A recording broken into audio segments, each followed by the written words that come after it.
C'est important de prendre en compte ces émotions, mais parfois, il faut savoir les mettre de côté lorsqu'on a un objectif clair et qu'on veut l'atteindre. Ma vie a complètement changé depuis que je connais la règle des 5 secondes. Ce qui m'a aidé à comprendre la règle des 5 secondes, c'est de connaître ces 5 points clés. Et si tu restes jusqu'à la fin, je t'explique la technique infaillible pour l'appliquer en toutes circonstances.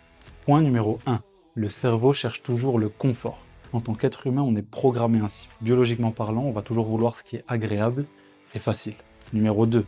Plus tu tardes à prendre une décision, plus ton cerveau va justement te proposer des alternatives agréables. Par exemple, si tu dois aller à la salle, mais que tu tardes, ton cerveau va plutôt te proposer l'idée de rester à la maison et regarder Netflix. Numéro 3, et celle-ci elle est clé, l'être humain va toujours vouloir se justifier, se trouver des excuses pour se rassurer dans ses mauvaises décisions. Si tu dois aller à la salle, mais qu'il fait moche, il pleut, tu vas te dire, il fait pas un temps pour sortir de la maison, je vais plutôt rester là et éviter d'aller m'entraîner.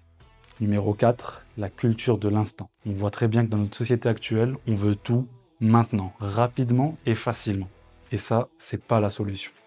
Dernier point, et c'est certainement le plus important parce qu'il englobe tous les antérieurs, do what you gotta do, no matter how you feel. Parce que si tu prends en compte comment tu te sens, ton cerveau va toujours chercher le confort, tu vas avoir des alternatives plus agréables et tu vas trouver des excuses. Et je sais que beaucoup de gens ne seront pas d'accord avec moi parce qu'aujourd'hui, on nous dit de savoir s'écouter, se prioriser et écouter ses émotions. Sauf que la réalité, c'est que les émotions, parfois, elles vont à l'encontre de nos objectifs.